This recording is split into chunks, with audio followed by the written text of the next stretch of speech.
Boa tarde a todos. Me chamo Pedro, do curso de ADS, primeiro período, e o nosso grupo vai apresentar sobre o tema Tecnologia e Educação.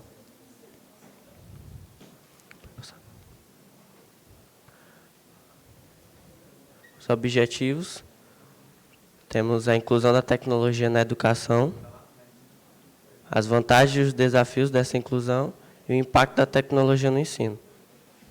Boa tarde, pessoal. Para quem não me conhece, me chamo Gleison, sou aluno aqui do primeiro período do curso de ADS. E para começar, eu gostaria de entrar com uma fala que atualmente, com a popularização da tecnologia no meio escolar, houve um impulso significativo na educação, tanto presencial quanto à distância. E hoje em dia é quase que impensável o não uso das tecnologias no meio escolar. Pode passar o slide. Para começar, a gente vai apresentar aqui os hardwares e os softwares usados na educação.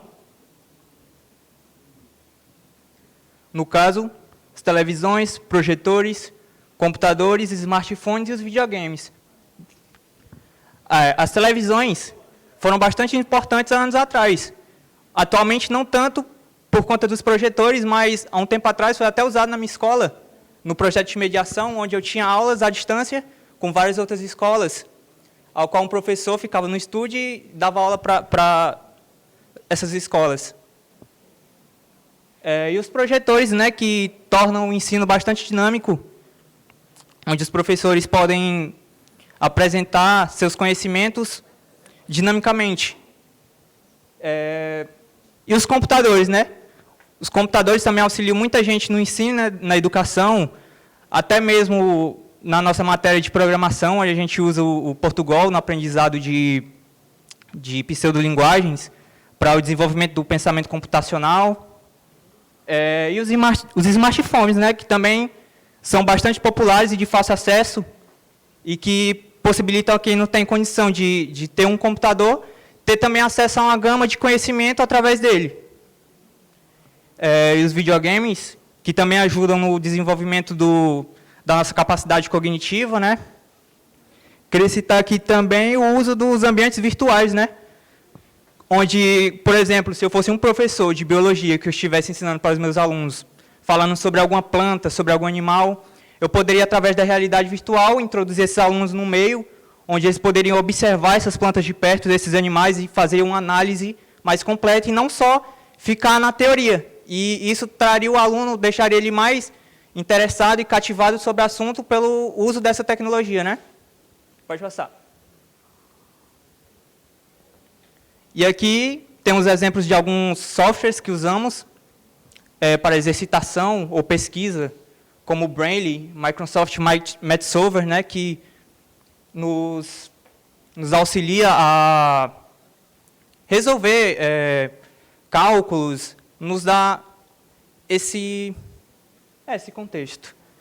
Apps softwares de investigação e de pesquisa, como Wikipédia, Google Acadêmico, simulação, AutoCAD, que é usado pelos nossos alunos aqui de edificações, na criação de projetos 3D, o CMapTools, que a gente utilizou na matéria aqui do ilustríssimo Dasto, na criação de mapas conceituais, esquemas, jogos como Code, Alfabetizando, Minecraft Education Edition, e editores, né, como o Word, que ajuda muito na nossa vida acadêmica, o PowerPoint, ao qual essa apresentação se faz possível justamente por ele, e o Excel. Pode passar. E agora eu vou falar um pouco aqui, não falar um pouco, mas pincelar por cima sobre o EAD. E o EAD chegou, né, se popularizou depois da pandemia, e com ele vieram muitos benefícios, como a flexibilidade de horários. A gente não ficou mais limitado a um horário, acesso a conteúdo em qualquer lugar e a qualquer momento. Não ficamos limitados a um espaço específico, podendo acessar esse conteúdo de qualquer lugar, a qualquer momento, no conforto da sua casa. E acessibilidade, né, sob demanda. A gente pode estudar sob demanda no nosso ritmo.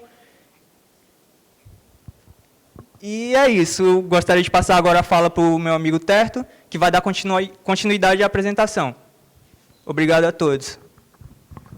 Boa tarde, meu nome é João Vitor Terto. Sou do curso de ADS, primeiro módulo. Vou falar um pouco sobre as redes sociais. Como o Gleison falou na primeira parte, muitos softwares foram criados diretamente para a educação. A causa das redes sociais não são esses, né? Eles são feitos para interação, mas acabou que foi integrado ao ensino de forma indireta. Hoje em dia é muito comum ver professores com redes sociais que compartilham conhecimento com outras pessoas de graça, que as pessoas podem buscar a comunicação direta para receber esse conhecimento. Hoje em dia também é mais fácil a comunicação entre o aluno e o professor, graças às redes sociais. Todo mundo tem grupo de WhatsApp com professores, comunicação é mais fácil, com coordenadores. Toda essa facilidade veio por conta das redes sociais. A questão negativa é o uso contínuo das redes sociais.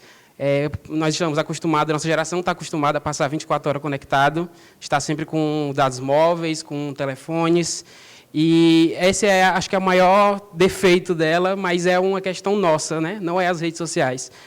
Por a gente usar compulsivamente, acaba atrapalhando as aulas, por isso que a maioria dos professores hoje em dia proíbe celular em sala de aula por conta disso, apesar de que eu sei que não é fácil, é um desafio para todos os educadores. E toda essa velocidade de troca de informação, apesar de ter trago essa facilidade para a gente, também trouxe essa questão negativa. Vou falar um pouco das vantagens da inclusão tecnológica na sala de aula. A maior interatividade nas salas de aulas. Como o Gleison estava falando, hoje em dia é muito comum usar projetores, televisões, esse tipo de equipamento, e essa evolução tecnológica permitiu que fosse usado outros tipos de aula. Hoje em dia você pode transmitir um filme, um documentário, ou até mesmo um vídeo sobre um assunto específico, e fazer com que os alunos se interessem por aquilo, interajam entre si com os professores, faz com que eles assistam aquilo ali, prenda a atenção deles, e que não seja tão só um monólogo do professor com um quadro falando. Hoje em dia os datashows permitem slides interativos, como a professora usa muito com a gente. E as novas formas de aprendizado, esse é um ponto que os meninos falaram da gamificação, mas também sobre jogos em sala de aula. Não só a gamificação em si, as regras, mas sim jogos criados exatamente para isso, para alfabetizar crianças, também softwares de simulação, como o Gleison falou, de biologia, ou até mesmo esses de edificações que são usados.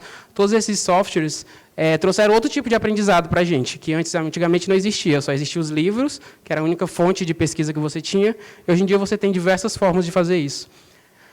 A expansão e aprofundamento dos conhecimentos é outra questão muito importante, porque hoje em dia os alunos podem buscar a informação mais fácil.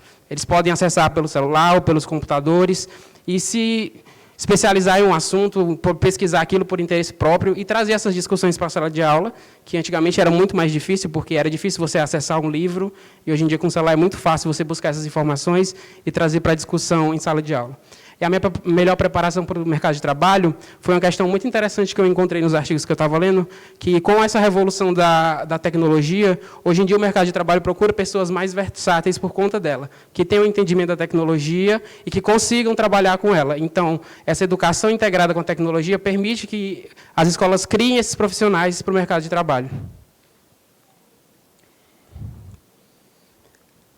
Os desafios que eu pontuei aqui, essa quantidade excessiva de conteúdo e plágio e essas informações sem fundamento, é uma questão que o professor Dasto fala muito para a gente, que é muito fácil você acessar a informação, mas é difícil você filtrar ela, que é um desafio muito grande para os educadores ensinar as pessoas a filtrar essas informações, que muitas vezes as pessoas leem e tomam como verdade essas informações que encontram nas redes e em locais não tão auspiciosos assim, e levam isso para a sala de aula. Então, é um desafio muito grande dos educadores ensinar as pessoas a filtrar essas informações.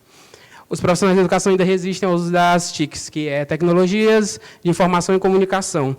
As pessoas das gerações mais antigas, os educadores mais antigos, têm essa resistência por conta da dificuldade. A gente sabe que não é tão fácil aprender a usar esses equipamentos para quem não nasceu integrado a isso, que é um desafio muito grande deles, e acaba que isso atrasa não só o profissional, como os estudantes, porque eles não estarem inseridos nesse meio tecnológico deixam eles um passo atrás dos outros que estão. A falta de conhecimento técnico é outra questão muito grande levantada nos artigos. Essa formação dos educadores para eles aprenderem a utilizar essas tecnologias, que é um desafio muito grande e a gente sabe que não é fácil. Até mesmo eu conversando com o professor Dastin em uma das aulas, que eu acho que tinha alguns assuntos que eu achava desnecessário no artigo, e ele comentou comigo que não era bem assim, porque ele mesmo não sabia e que o tempo todo ele estava estudando para poder aprender com a gente essas tecnologias que a gente está inserido o tempo todo e que para vocês não é tão, para ele não era tão comum. E isso faz parte do nosso dia a dia, mas não é de todos, né? E a falta de apoio financeiro e estrutura nas escolas, esse é o ponto central, eu acho, da integração. Que hoje em dia existem muitas políticas públicas que ajudam com essa integração, mas ainda é um desafio muito grande, porque a gente está acostumado a ter smartphone, celular, mas a gente se esquece que tem muitas pessoas e estruturas, escolas, que não têm acesso a esse tipo de coisa. A maioria das escolas em periferias não tem acesso a um laboratório tecnológico, até mesmo um projetor que possa fazer essa interatividade, e que essa info-inclusão é uma busca constante da política pública para que todas as pessoas saiam do mesmo pé de igualdade na questão da integração tecnológica e até mesmo do mercado de trabalho. As considerações finais é que, depois de todo esse estudo que eu fiz, desses artigos, eu acredito que eu comecei a olhar esse desafio dos educadores muito mais profundamente, que a gente acaba que se acostumou a essa vida tecnológica, essa sociedade tecnológica, e esquece como é desafiador para as pessoas que não nasceram incluídas nela, se colocar e transmitir essas informações para as outras pessoas.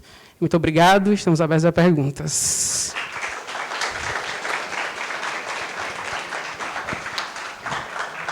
Eu botei um pequeno glossário aqui das informações que o Dasto brigou comigo.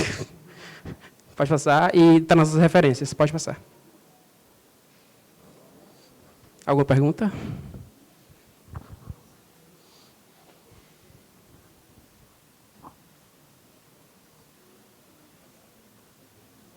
Pode falar. Bom, a minha pergunta é em relação ao que tinham tocado sobre a questão de usarem a realidade virtual em salas de aula.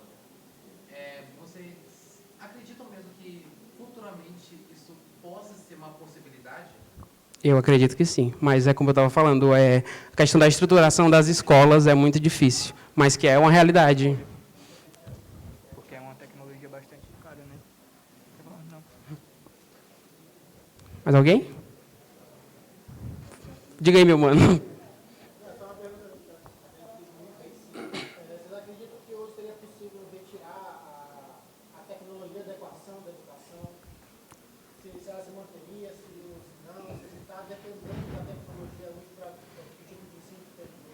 Eu não diria que é impossível, mas é muito difícil. Hoje a gente está muito acostumado, né? A projeção, até mesmo computadores, tudo isso.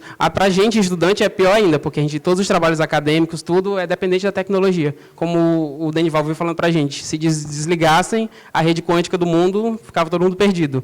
É muito, muito difícil desintegrar a tecnologia da educação depois dela ter se incluído nela.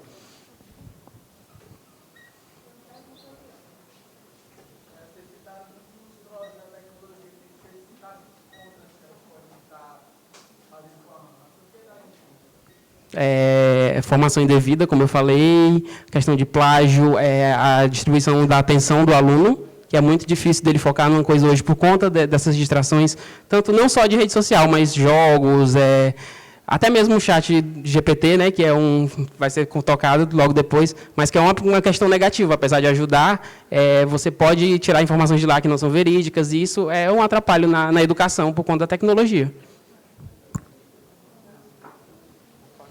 Mais alguém?